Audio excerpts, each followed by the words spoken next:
Ilustrísimas autoridades, señoras y señores, como presidente de Nueva Economía Forum tengo el placer de darles la bienvenida al Smart City Foro de la Nueva Ciudad que organizamos con la colaboración de Aqualogy del grupo Akbar.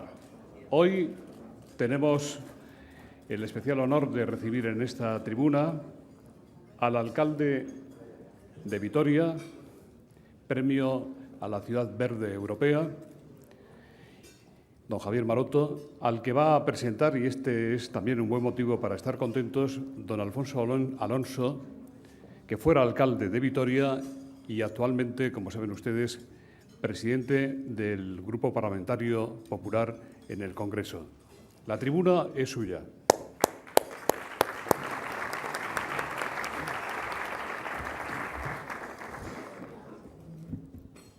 Presidente de las Cortes, diputado general de Álava, presidente del Partido Popular del País Vasco, señoras, señores, queridas amigas, queridos amigos.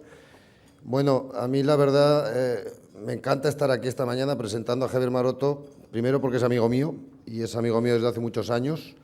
Segundo, porque además de amigo es compañero de fatigas, de esfuerzos y de vocación política, de compromiso en tiempos difíciles, iba a decir fáciles, pero no recuerdo haber tenido nunca tiempos fáciles junto a Javier Maroto. Siempre ha habido dificultades que superar.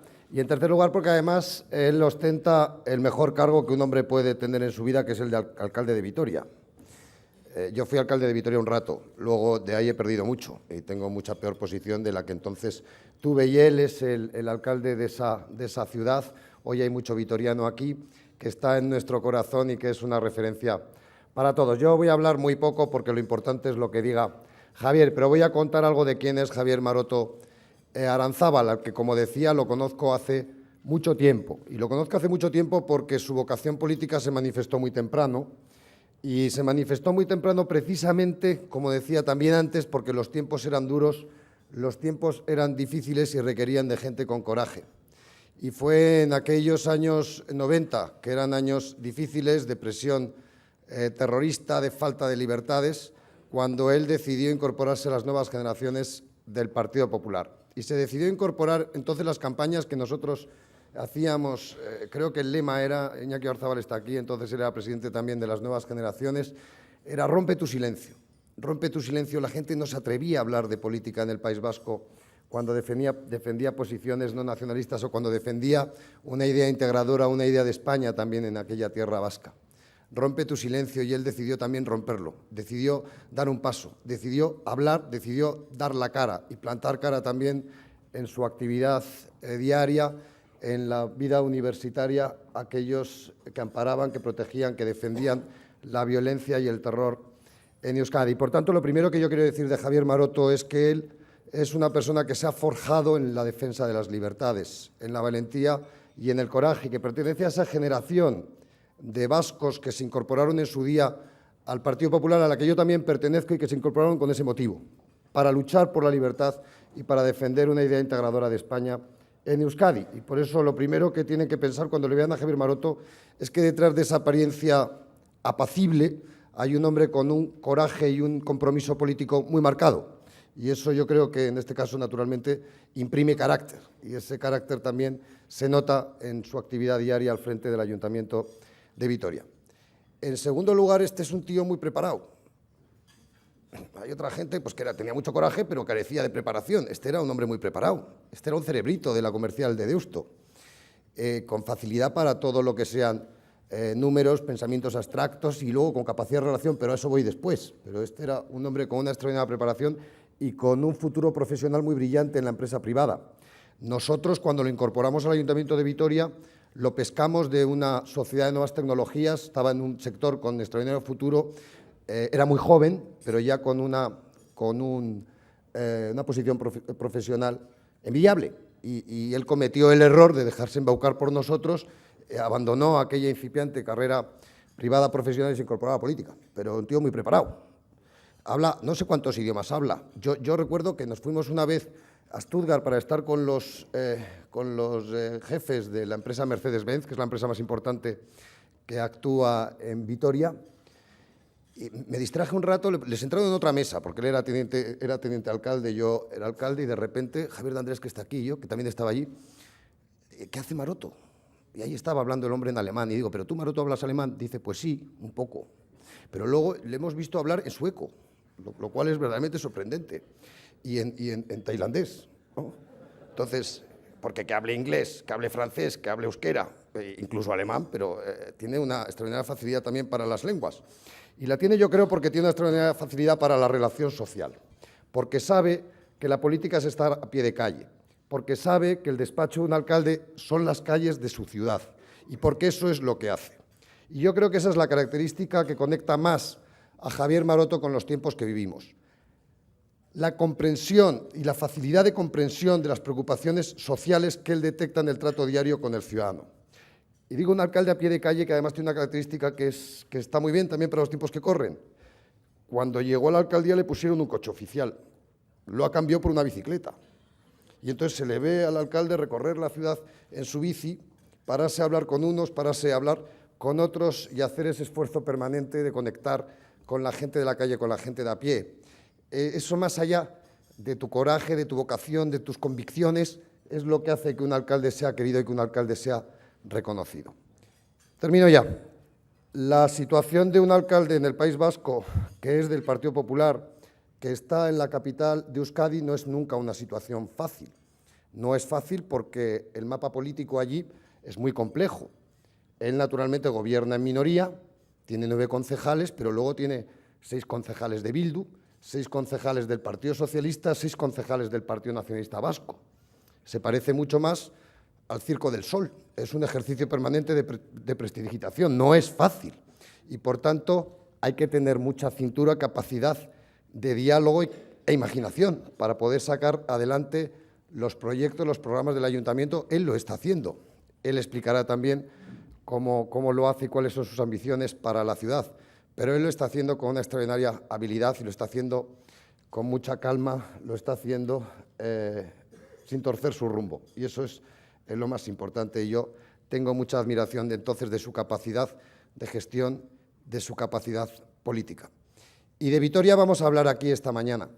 Y vamos a hablar, yo espero todos conozcan una ciudad como Vitoria, que es una referencia en Europa, que es una ciudad pujante, una ciudad industrial, abierta al mundo, exportadora, una ciudad sin duda también extraordinariamente compleja, pero que este año es la referencia del medio ambiente para toda Europa y que es una referencia para todo el mundo.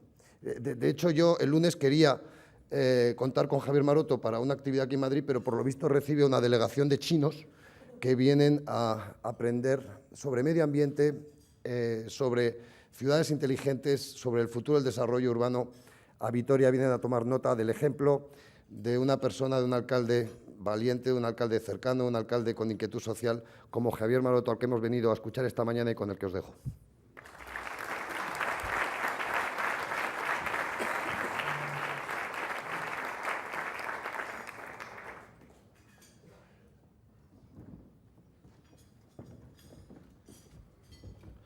Muchísimas gracias, Alfonso, por tu presentación. Gracias al Foro Nueva Economía por esta oportunidad. Autoridades, queridos amigos y amigas, Vitoria es la ciudad donde todo el mundo querría vivir. Esa frase la pronunció el comisario europeo de Medio Ambiente, Janez Potočnik, en Bruselas, en el momento en el que entregaba el premio de Capital Verde Europea a nuestra ciudad, a Vitoria.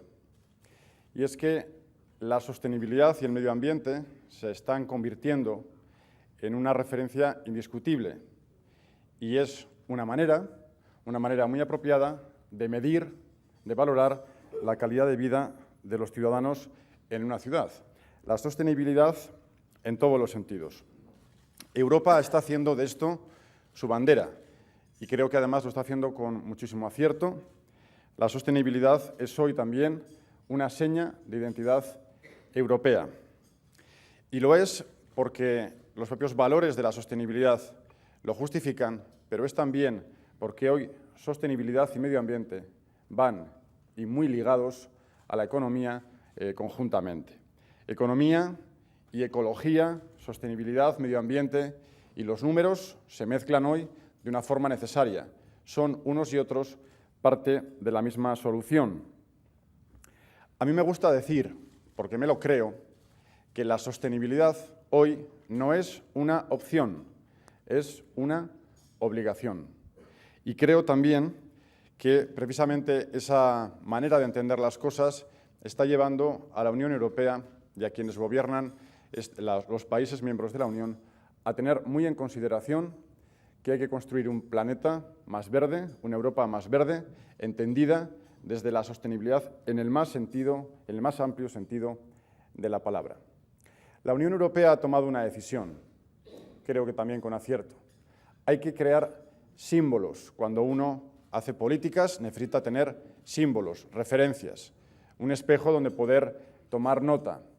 Y por eso la Comisión Europea decidió crear un premio como si fuese el Nobel del Medio Ambiente, pero para las instituciones, y creó el premio European Green Capital, el premio a la ciudad más verde de Europa. Una decisión que se delibera por jurados profesionales.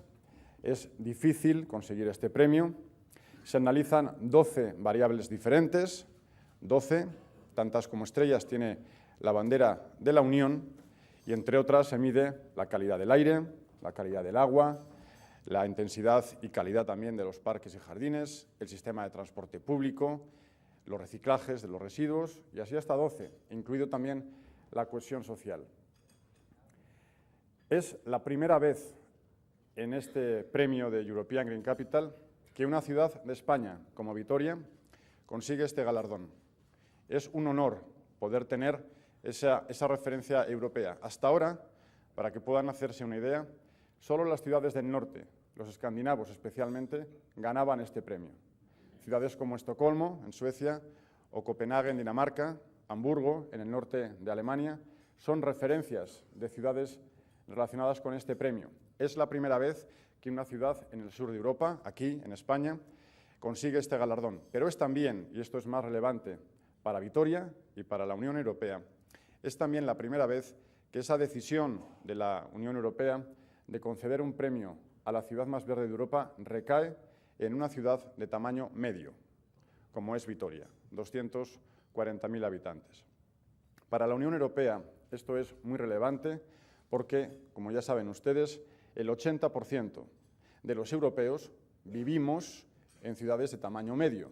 Por eso cuando Vitoria compite y se presenta, entre otras, con ciudades como París, como Roma, como Bruselas, como Viena, esas ciudades son una referencia, pero el 80% de los europeos vivimos en ciudades de tamaño medio. De ahí la implicación este año 2012 de la Unión Europea con la primera ciudad de tamaño medio.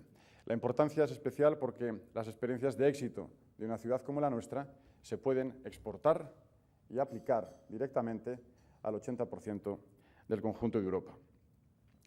¿Qué hace de Vitoria una ciudad verde y además una ciudad considerada como la capital más verde de Europa o la European Green Capital 2012? Hay elementos especiales. Quizás el más sorprendente, cualquiera que conoce la ciudad lo ve al llegar, es que nosotros, como todas las ciudades, estamos rodeados de un anillo. Pero no es un anillo como la mayoría de las ciudades europeas, un anillo lleno de tráfico, lleno de coches o lleno de humo. No es el nuestro un anillo gris, es un anillo verde. Y como tal se conoce. El anillo verde de Vitoria está compuesto por multitud de parques periurbanos que rodean la ciudad y que se han convertido en una seña de identidad de Vitoria, donde el paseo en bicicleta, el deporte, el ejercicio, la observación de la naturaleza son una práctica absolutamente habitual entre nosotros. En solo 5 años, en esa ciudad, en nuestra ciudad, en Vitoria, el impulso a la bicicleta, y yo solo, querido Alfonso, soy uno entre los 240.000, el impulso a la bicicleta ha conseguido que las cifras despeguen como no lo han hecho en otras ciudades del norte de Europa. Se ha multiplicado por 3 el número de personas que deciden diariamente utilizar este sistema de transporte para ir a estudiar o trabajar cada día. Hoy en Vitoria, y esta cifra sorprende incluso en el norte de Europa, solo el 28,5% del total de los desplazamientos en esta ciudad se hacen en transporte privado. Solo el 28,5%. es un dato especialmente relevante que describe muy bien, cuando uno llega a Vitoria, la realidad de la movilidad en esta ciudad. Recientemente, aquí mismo en Madrid, la empresa Siemens ha entregado a nuestra ciudad el premio a la mejor gestión del agua. Son diferentes cuestiones. La sostenibilidad no solamente es medio ambiente, pero también esto es relevante.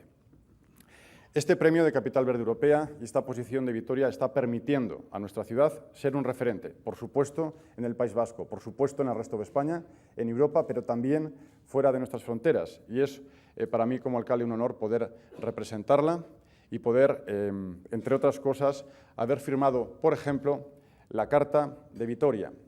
Como también recuerdan ustedes, hace pocos meses se celebró la cumbre Río+20.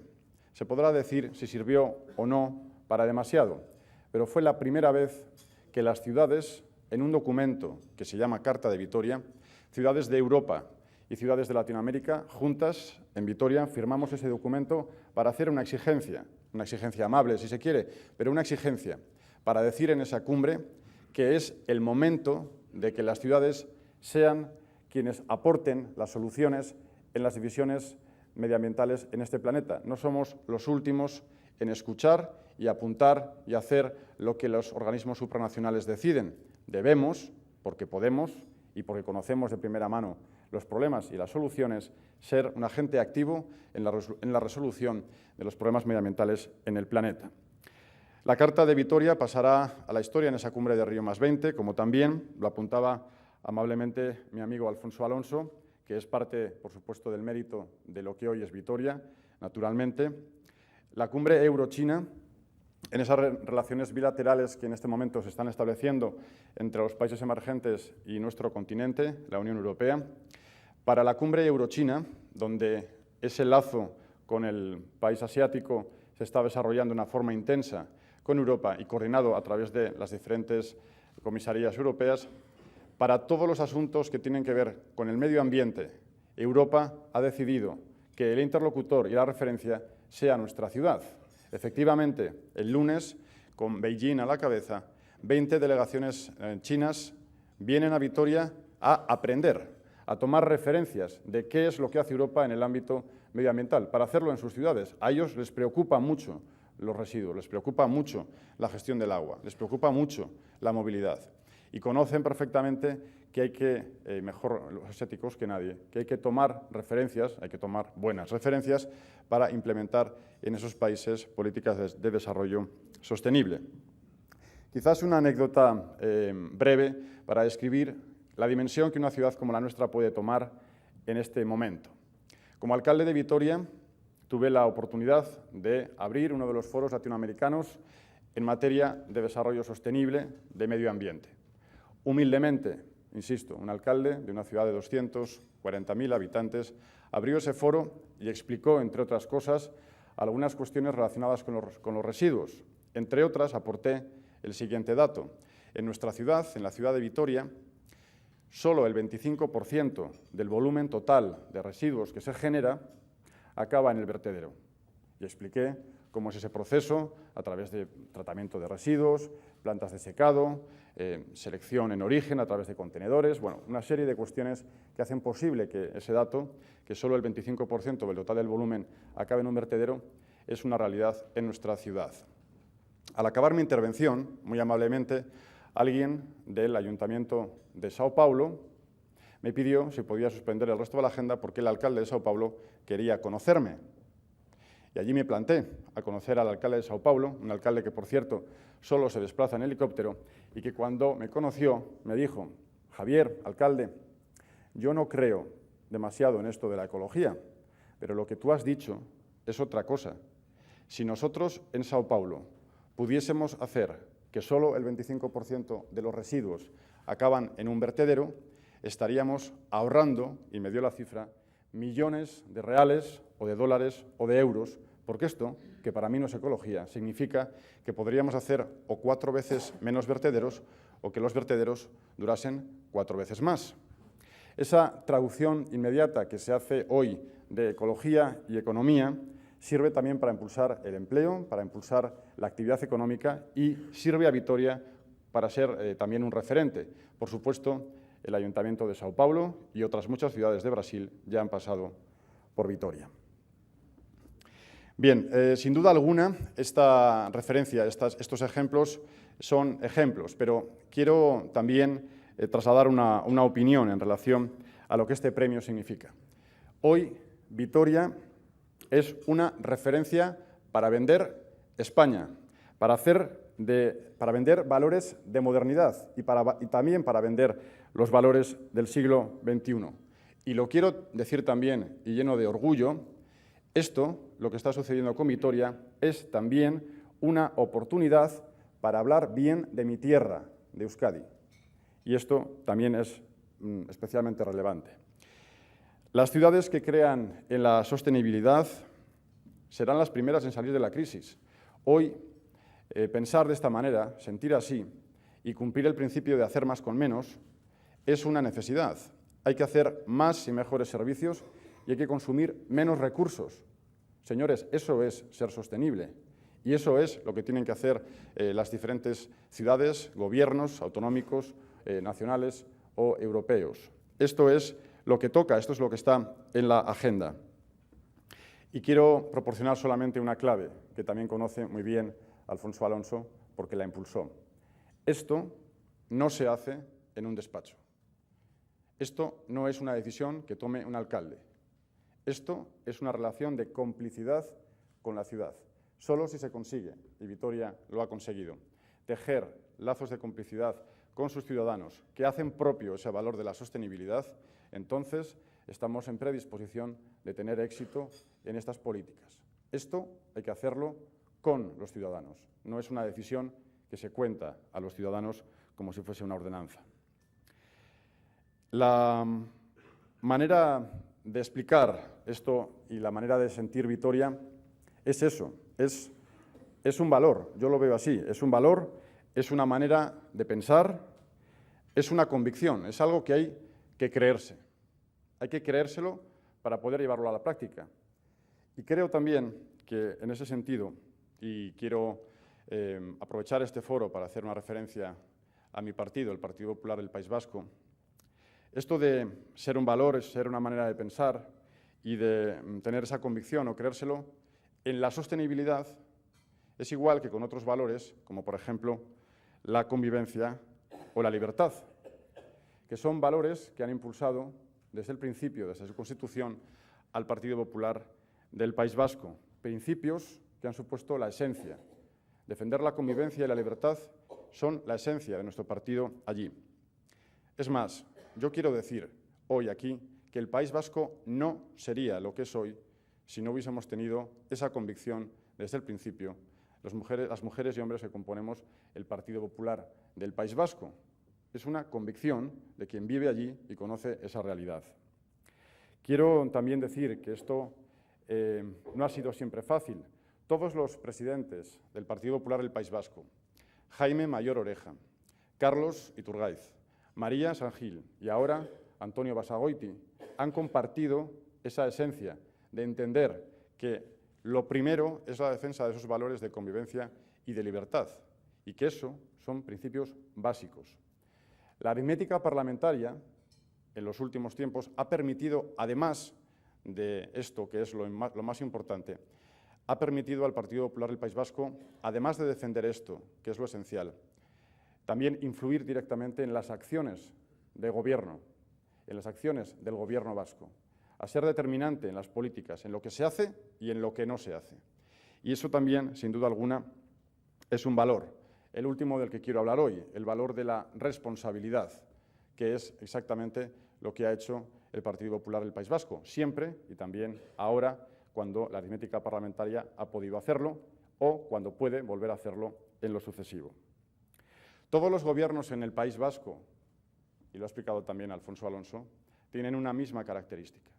Todos, prácticamente todos los gobiernos relevantes en Euskadi son gobiernos en minoría, porque hay 4 fuerzas en el País Vasco y es prácticamente imposible que una por sí sola alcance la mayoría absoluta.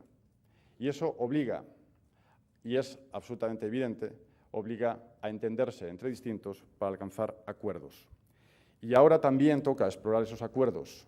Toca Y nosotros, el Partido Popular del País Vasco, somos tan fáciles de conocer y tan previsibles en lo que vamos a exigir, pero es necesario volver a recordarlo. Nosotros, desde el Partido Popular del País Vasco, hemos generado estabilidad, hemos sido determinantes en la acción de gobierno y siempre y solo pedimos lo mismo. Si se defiende la libertad, el respeto a las reglas del juego y el marco de convivencia y las políticas dedicadas como prioridad a la reactivación económica y a la generación de empleo, que cuenten con el Partido Popular del País Vasco.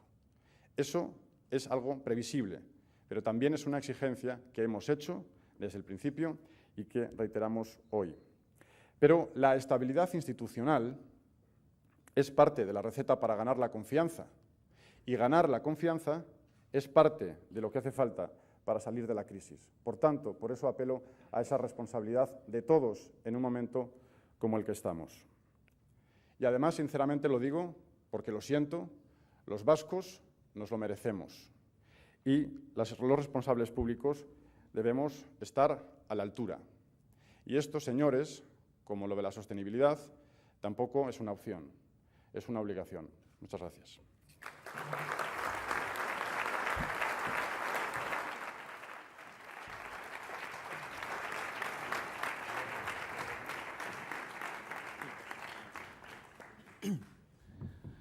Muchas gracias, don Javier. Muchas gracias, don Alfonso, por haber hecho la presentación. Empiezo por las preguntas. Arturo Cienfuegos dice, díganos, por favor, por qué Vitoria, además de por lo que usted ya ha dicho en su intervención, es una ciudad inteligente. ¿Podría hablarnos de algún proyecto desarrollado en este sentido? Bueno, naturalmente, podría hacerlo y mucho más extenso de esta intervención. Las ciudades inteligentes comparten muchos valores y uno de ellos es el valor de lo sostenible. El medio ambiente hace de una ciudad también una ciudad inteligente. Quizás un proyecto que ha sorprendido gratamente por lo pionero, por lo innovador, y lo ha hecho en todos los ámbitos de la Administración, empezando por la Unión Europea y al Comisario de Medio Ambiente. Es un proyecto que se llama, muy parecido al que he dicho antes, he anunciado ese anillo verde que recorre todo el exterior de la ciudad. Vamos a desarrollar un proyecto, y hemos logrado además financiación para ello, llamado Anillo Verde Interior, que consiste en una experiencia que algunas ciudades europeas están planteando y que yo pienso y creo, desde una convicción profunda de que esto es además una forma más barata y más económica de hacer las cosas, de introducir la naturaleza dentro de las ciudades, de recuperar entornos que han sido demasiado urbanizados en entornos naturales. E incluso arterias de comunicación principal. Esto no significa convertir una avenida en una selva, ni mucho menos. Significa que la manera de reurbanizar, de reorganizar los espacios, si se hace con medios naturales, es un 30% más barato. Y eso está demostrado. No hay más que pedir un presupuesto de una forma y de la otra. Me parece que una ciudad inteligente es la que hace un ahorro importante en los costes de su mantenimiento y de su funcionamiento. Y este proyecto, el proyecto de Anillo Verde Interior, cuya primera fase ya ha comenzado en la ciudad, es un proyecto que ha sorprendido en Europa y es una de las referencias, como digo, de la nueva Vitoria del siglo XXI que estamos construyendo. Carlos Cubero le pregunta, ¿qué tiene de singular la gestión del agua en Vitoria para haber merecido el premio que le acaban de conceder? Quizás lo más relevante es que es una gestión de todo el ciclo del agua ejemplar. En ocasiones hay vecinos, hay ciudadanos que entienden la calidad del agua como un agua que tiene pocos componentes, digamos, ajenos a la propia agua, o los sabores, o las canalizaciones no pierden, digamos, parte del agua y los porcentajes, por tanto, son completos. En el caso de Vitoria hablamos de todo, desde la recogida del agua, desde el sistema que hay incluso para la prevención de las inundaciones, y todo esto además en un entorno natural a través de balsas que recogen ese agua, todo el circuito de agua hasta llegar al usuario y también todo el proceso de depuración, de recogida hasta su llegada a los ríos, es un proceso completo, es un proceso integral y además es un proceso que tiene muy en cuenta las variables del medio ambiente. Quizás eso es lo que hace a Vitoria singular. No solamente es, que además también es la extraordinaria sensación que uno tiene cuando abre el grifo de su casa, yo lo hago todos los días y bebo de ahí, y es un agua extraordinaria. Pero no se trata solamente de eso, se trata, como digo, de la gestión de todo ese ciclo del agua desde el principio hasta el final, el ciclo completo de la gestión del agua.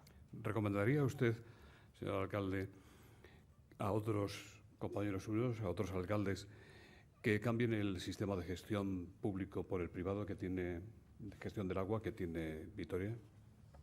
Bueno, los sistemas de gestión son muy variopintos. Yo no creo que haya una fórmula acertada en el ámbito de cómo debe ser la composición del accionariado de la sociedad que gestiona el agua. Nosotros tenemos ese debate, además, abierto en la ciudad. En nuestro caso, siempre se ha planteado un mismo esquema, y es que haya un control de lo público sobre este sistema de gestión del agua. Por tanto, creo que los ayuntamientos, en ese afán de hacer más con menos, yo soy partidario de no subir los impuestos y, por tanto, en el ámbito municipal se puede no subir los impuestos si se consigue también tener recursos de otras fuentes. Y, en ocasiones, la gestión de las sociedades públicas, si es compartida con empresas que conocen el sector y además lo hacen muy bien, pues es una evidente posibilidad de obtener financiación en este momento. En el caso de Vitoria, como digo, se plantea siempre un control desde lo público, pero compartir esa gestión del agua con quien sabe, a mí me parece un acierto. Yo personalmente lo defiendo. Javier Cajigas le pregunta qué pasará con los presupuestos del Ayuntamiento de Vitoria después de que hace 2 días tuviera usted que retirar la mayor parte de las ordenanzas fiscales.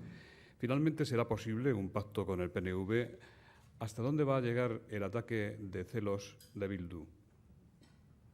Bueno, en los presupuestos en el País Vasco, en general, como apuntaba antes en la tribuna, pues tienen una característica. En el País Vasco se deciden 2 cosas. Se decide qué contenidos tiene el presupuesto, supongo que como aquí, en la Comunidad de Madrid o en el Ayuntamiento de Burgos. Y además de decidir qué contenidos tiene el presupuesto, hay que decidir con quién se pactan. Y esto es así desde siempre en el País Vasco porque, insisto, es muy raro encontrar una institución principal con mayoría absoluta. Y también está siendo raro encontrar coaliciones de gobierno. A veces hay, y es la nota predominante, apoyos desde partidos que están en la oposición y que establecen condiciones. Nosotros lo hemos hecho y yo quiero recordar también la extraordinaria oportunidad que ha tenido Vitoria gracias a que parlamentarios como Iñaki Oyarzabal o Antonio Basagoiti han gestionado la negociación de ese presupuesto de la comunidad autónoma impulsando proyectos de mi ciudad. Y yo, por supuesto, lo aplaudo y lo reconozco hoy aquí. Pero de lo que se trata es de entender precisamente qué escenario y qué posibilidades tiene ahora mismo la política en Euskadi. El próximo lehendakari, el señor Urkullu, que parece que tiene todas las posibilidades de serlo, tiene también la necesidad de alcanzar esos acuerdos presupuestarios. Y lo he dicho antes, creo que el Partido Popular del País Vasco es muy previsible. No hace falta casi ni ponerlo por escrito. Ya se sabe lo que pensamos, cómo lo pensamos y por qué lo pensamos. Y lo he explicado antes, no lo voy a reiterar. Esas son nuestras cartas del juego. Si esa es la tónica de funcionamiento del futuro Gobierno vasco, tendrán al Partido Popular para escuchar las propuestas, que además tienen que ser propuestas razonables y que tienen que tener contenido económico acertado. Si ese modelo se repite en el resto de instituciones, es también posible y deseable que esa estabilidad alcance a instituciones como el Ayuntamiento de Vitoria. El motivo de haber retirado unas ordenanzas fiscales es simplemente una exigencia del Grupo Nacionalista porque quieren que por primera vez en Vitoria se debatan los gastos y los ingresos de forma conjunta, algo que no había sucedido nunca y, permítame la maldad, no sucede nunca donde gobierna el PNV, pero no obstante yo estoy para sumar, no para subrayar lo evidente en este caso. Creo que era una cuestión para ganar tiempo y yo lo veo razonable. En la política hace falta buscar el momentum y eso es también algo relevante. Así que vamos a explorar esas posibilidades de acuerdo. Insisto, lo más importante es tener claro el prisma de cuáles son las reglas del juego. Y las nuestras son muy claras. Siempre han sido las mismas, de hecho, así que en el País Vasco se las saben perfectamente. Precisamente José Manuel González Buesa, de Servimedia, se refiere a algunos de los temas que ha citado usted. Se acaban de celebrar elecciones en el País Vasco y todavía no se ha conformado gobierno. ¿Qué decisión cree que finalmente tomará Urkullu? ¿Gobernará en solitario con el apoyo de Bildu en temas puntuales? ¿Entrarán en el juego las diputaciones forales? Bueno, es una decisión que corresponde no solo al señor Urkullu, sino al PNV. Yo deseo lo mejor para mi tierra, para Euskadi, y creo que se pueden hacer las cosas de otra manera. Yo lo que deseo profundamente es que el señor Urkullu se separe lo máximo posible de lo que escuchamos, por ejemplo, a Artur Mas. Me parece que es exactamente lo que no toca hacer, pero no porque yo no sea nacionalista, que por supuesto no lo soy, y porque quiera mi tierra, que la quiero, es porque es un planteamiento de sentido común. Me parece absolutamente esencial entender que lo que toca ahora es aunar, sumar, pero sobre lo que existe, un modelo de convivencia que ha funcionado y a partir de ahí buscar entre todos, que no es fácil, políticas que reactiven nuestra economía, que generen empleo y sobre todo que busquen sinergias, complicidades con los demás. Y eso debe suceder entre el Gobierno vasco y el Gobierno de España, debe suceder entre las diputaciones y el Gobierno vasco, y eso está en manos en este momento de quien va a dirigir el próximo Gobierno vasco. Yo espero que acierte, y muchos vascos también. Y nuestra posición es esa, y sinceramente creo que hay que esperar a los acontecimientos para determinar esta cuestión. Lo que se publica, que no sé si es lo que se piensa en el PNV, es que el futuro Gobierno vasco es un Gobierno monocolor y que, eso sí, tiene la posibilidad de alcanzar acuerdos, como lo hago yo, pues, con la variable parlamentaria, las posibilidades parlamentarias que se tiene, con diferentes opciones, quizás en algunas cosas con unos y en otras con otros. Amparo Echevarría le pregunta qué impacto tendrá, en su opinión, en Vitoria el decreto aprobado ayer por el Gobierno de la Nación paralizando los desahucios. ¿No es lamentable que se haya esperado a que hubiera suicidios y no es más lamentable todavía que el Partido Socialista no se haya prestado a un acuerdo sobre las mismas bases que lo que proponía cuando gobernaban? Quizás si me puedo centrar en la segunda parte, me parece muy importante. Yo vivo en Euskadi. Entiendo la necesidad, es una exigencia, no es una necesidad, es una exigencia de los ciudadanos que pensamos que los políticos tienen que alcanzar acuerdos en cosas básicas. Es importante, esto es muy importante y, desde luego, en cuestiones que alarman a la sociedad, lo primero. Y es verdad que este asunto no es un tema nuevo, pero sí es un tema nuevo, o desde luego la presión en los medios sí es un tema nuevo. A mí me preocupa y me ocupa. Me parece que es una cuestión relevante, no es una cuestión menor. Son dramas familiares y hablamos de personas. Esta vez no hablamos ni de números ni de filosofía, hablamos de personas. Y me parece que es absolutamente reseñable que el Partido Popular, pudiéndolo hacer solo, haya tratado de conseguir que el principal partido de la oposición en el Congreso de los Diputados sea partícipe de una decisión como esta. Y yo creo, sinceramente, que el Partido Socialista, a pesar de sus dificultades internas y del momento que vive, tiene que entender que ser útil en la política es estar a la altura de las circunstancias en debates como el que usted plantea en su pregunta. Esto de los desahucios no es cualquier cosa. Y es una cosa que preocupa, que pone la piel de gallina a muchísimas personas. Escuchar, como se ha escuchado, que una mujer decide quitarse la vida y es trágico, es absolutamente trágico, pero hacerlo además por una cuestión como esta, pues es quizás difícil de explicar. Y hay que tomar decisiones y hacerlo de forma acertada, pero también rápido. Isabel Contreras le pregunta si no le parece poco serio que se vaya a decidir echando una moneda al aire quién será el que controle la Cucha de San Sebastián, Bildu o el PNV. Usted ha tenido que remodelar su gobierno municipal a consecuencia de que el hasta ahora delegado de Economía pase a presidir Caja Vital. ¿No habíamos quedado en que había que despolitizar las cajas de ahorro? ¿Por qué en el País Vasco y no en otros sitios? Bueno, yo creo que la razón por la que Fernando Aránguiz es el nuevo presidente de Caja Vital, si la Asamblea lo decide así, no es por otra razón más que porque es el mejor.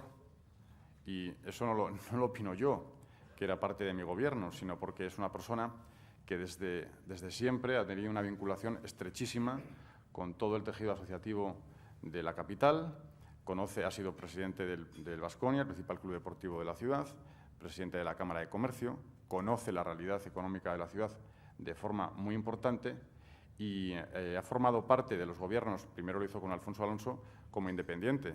Este señor no es un perfil de político que entra en una administración, es un perfil de una persona que tiene un profundo conocimiento de su ciudad y yo, que lo conozco, además diría un profundo querer a su ciudad y lo ha demostrado haciendo ese servicio en la actividad pública, a la que vuelve ahora a través de la presidencia de la Caja Vital, que es una de las patas fundamentales del nuevo banco Kutxabank, pero que tiene, y para mí esto es también importante, una obra social de la que dependen muchos proyectos en la ciudad. Y ahora también en las entidades financieras hay que aplicar ese principio que yo esgrimo diariamente de hacer más con menos.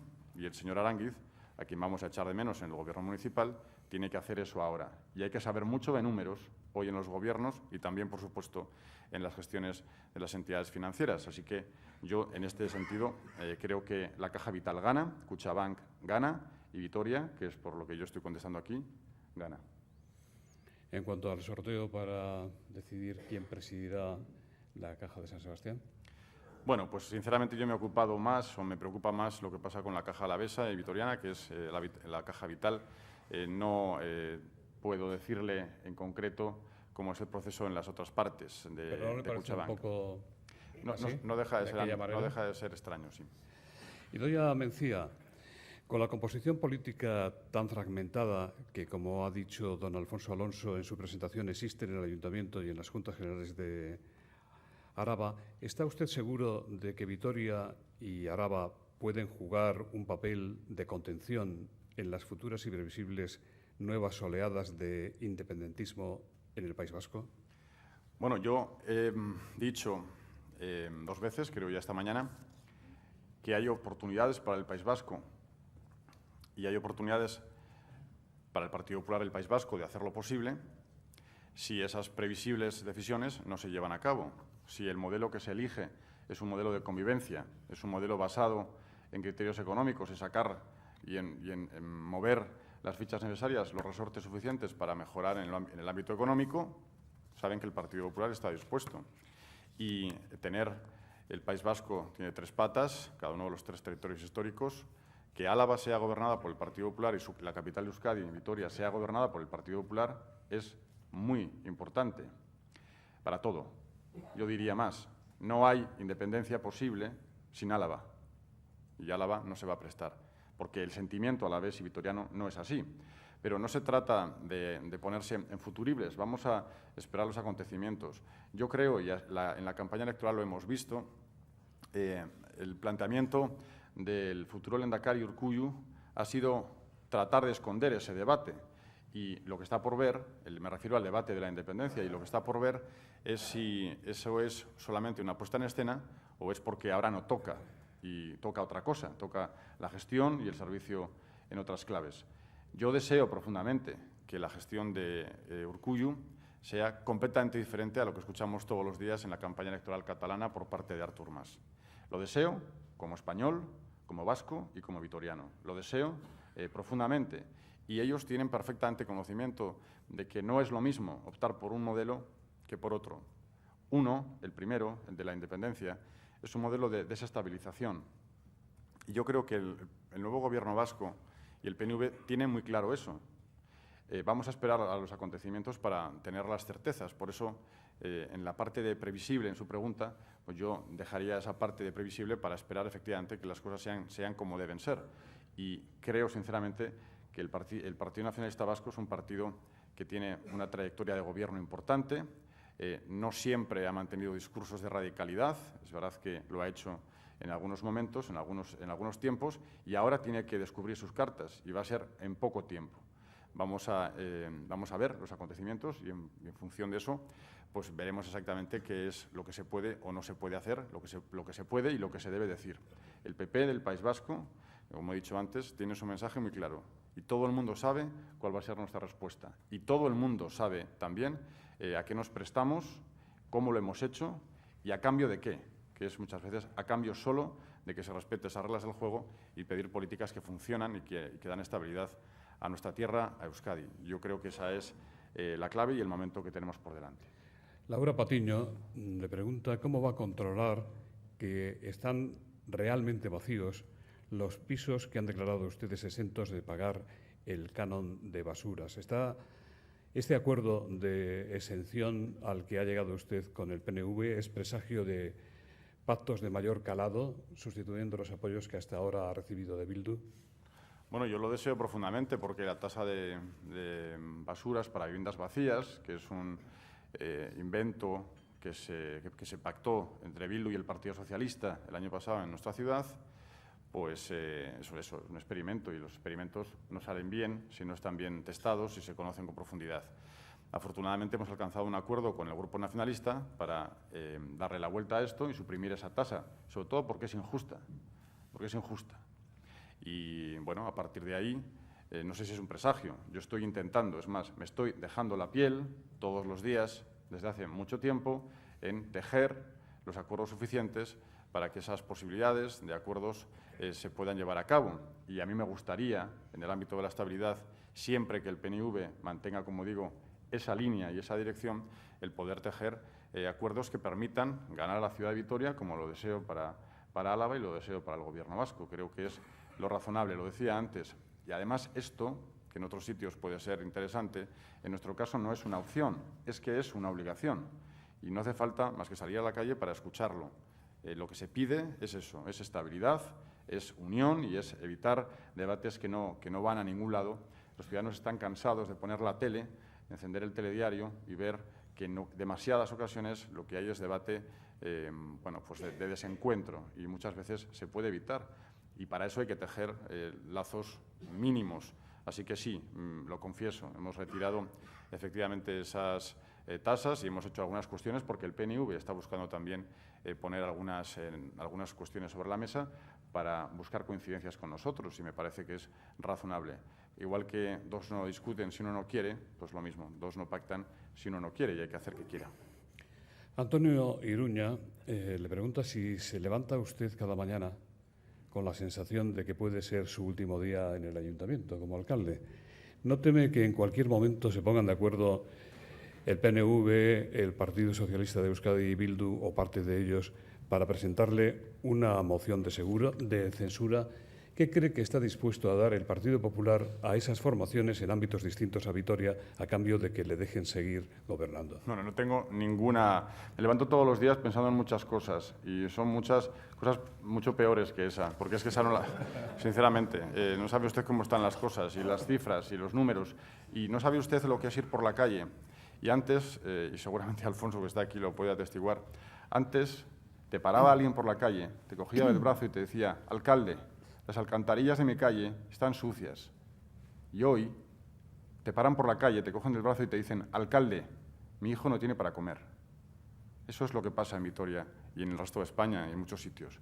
Y eso es lo que marca la línea esencial del discurso que estoy haciendo hoy aquí. Eso es lo que marca la línea esencial.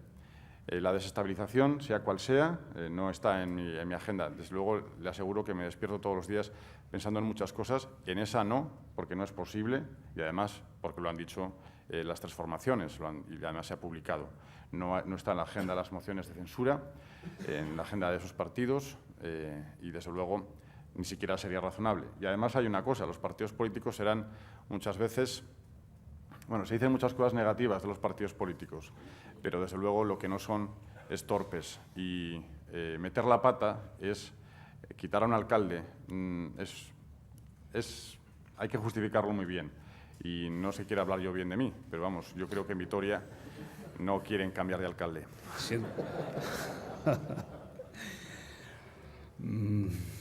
A ver qué dice usted a esta pregunta. Cristina Altuna, de Es Radio, dice sobre las elecciones vascas. ¿Cree que Jaime Mayor Oreja tiene algo de culpa de la caída de votos del Partido Popular en las últimas elecciones?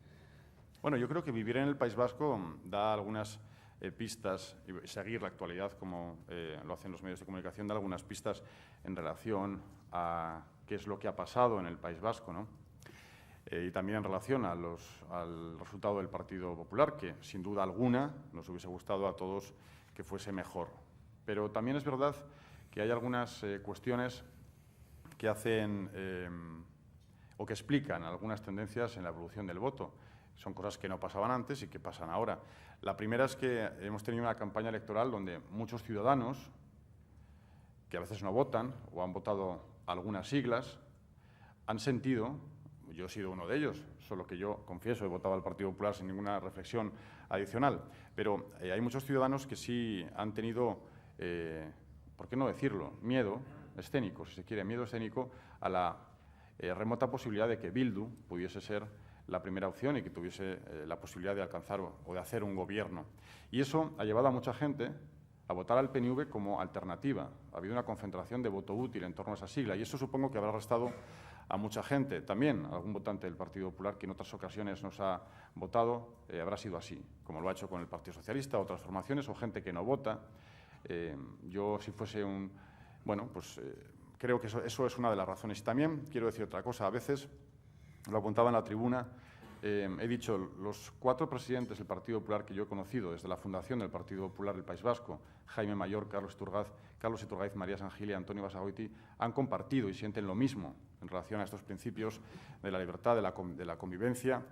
Y hasta tal punto esto es así, que cuando se ha dado la ocasión de la aritmética parlamentaria, el Partido Popular del País Vasco, cuando decidió ser relevante hasta el punto de evitar que el señor Ibarretxe fuese el lehendakari, el anterior candidato del PNV, en las últimas elecciones, y permitir que el primer lehendakari socialista de la historia, el señor López, formase un gobierno sin pedir nada a cambio, o mejor dicho, sin pedir nada a cambio más que se cumpla lo que habíamos defendido durante 20 años y sin pedir ni una consejería ni pedir nada concreto. Es decir, no formamos parte del gobierno vasco. Pedíamos políticas concretas, políticas que mejoraban la convivencia, que hacían de nuestro sistema educativo un sistema educativo más libre. Pedíamos que se hablase de inversiones reales, pedíamos que se suprimiesen gastos que eran inexplicables y que se dejasen algunos discursos, y esto era lo importante, que no tenían cabida en una sociedad normal.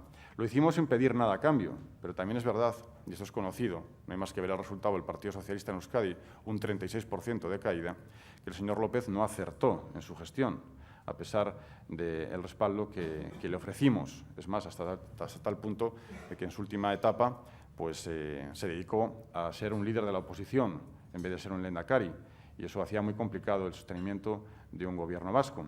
Creo que la mala imagen del Partido Socialista en el País Vasco, la mala imagen del señor López y la nefasta gestión, especialmente en lo económico, de ese gobierno, se ha vinculado también al apoyo que el Partido Popular le dio. Cuando uno toma una decisión, lo toma para lo bueno y para lo malo. Yo creo que si confluimos solamente esas dos variables, quizás haya más, de esa concentración de voto anti-Bildu que se ha agrupado en torno al PNV, que también ha hecho un discurso, insisto, donde había que pinchar para escucharle al señor Urkullu hablar de cosas parecidas a la independencia. Yo recuerdo algunos debates muy bien llevados por Antonio Basagoiti, donde se preguntaba para desenmascarar esta cuestión y veíamos a un señor Urkullu diciendo digamos, reservándose, tratando de no hablar de esto, lo contrario de lo que pasa con Artur Mas.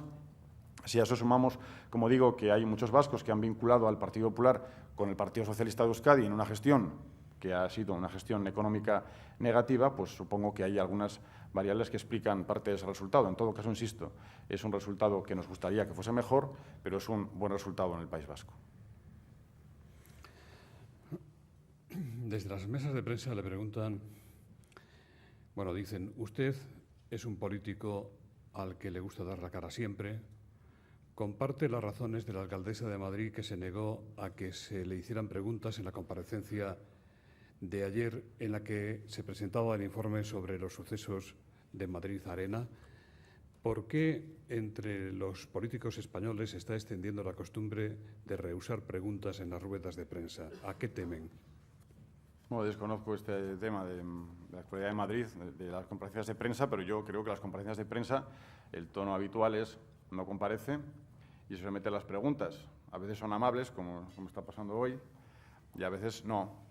Pero bueno, uno tiene que contestarlas y yo creo que es la tónica habitual. No sé, lo anecdótico es cuando no sucede. No desconozco las razones concretas de cuando una comparecencia admite no preguntas, desconocía este asunto. Pues ya para finalizar, ¿ve usted a don Antonio Basagoiti como ministro del presidente Rajoy en una eventual remodelación del Gobierno? pues mi opinión personal... La pregunta es amable, ¿eh? Sí, es amable para el señor Basagoiti, pero no para el resto de compañeros del Partido Popular del País Vasco. Es que mi opinión personal es que tenemos a Antonio Basagoiti para mucho rato. Sinceramente lo creo y él lo sabe y se lo hemos hecho llegar muchas veces. Creo que es un extraordinario presidente. Creo que además dirige el partido en un momento, insisto, especial, porque las cosas de la política han permitido al Partido Popular del País Vasco, además de hacer lo más importante, que es defender esos valores que en Euskadi son, bueno, pues esenciales, ha permitido decir, bueno, y ahora además de todo esto, también en las políticas del Gobierno vasco, esto y lo otro, y además hacerlo desde fuera y hacerlo sin pedir nada a cambio. Es que yo creo que el ejemplo de Antonio Basagoiti no solamente es un ejemplo para ser ministro, es para ser, sobre todo, persona. Es una persona que tiene las convicciones muy claras y que lo ha hecho muy bien. Entonces, si me preguntan en relación a esto, pues claro, le tengo que decir que yo creo y quiero que haya Antonio Basagoiti para mucho. Pues muchas gracias. Sergio Soriano, en nombre de Aqualogy, que hace posible este foro de la nueva ciudad, va a despedir el acto. Buenos días. En nombre de Aqualogy, empresa del Grupo Akbar, especializada en el conocimiento, la sostenibilidad, soluciones y tecnologías del ciclo integral del agua, quiero agradecer al excelentísimo alcalde de Vitoria, don Javier Maroto, su intervención de hoy, en la que ha dejado patente la excelencia de su ciudad, que sin duda alguna es una de las ciudades más sostenible, verde e inteligente del ámbito nacional e internacional. Asimismo, agradecer también la introducción y presentación realizada por don Alfonso Alonso. Agradecer también a la organización la oportunidad de poder estar con todos ustedes hoy aquí y felicitarles por su proactividad en este tipo de foros en los actuales momentos. Por último y por supuesto, agradecer muy especialmente la presencia de todos ustedes, auténtica razón de ser de este foro. Muchas gracias y feliz día.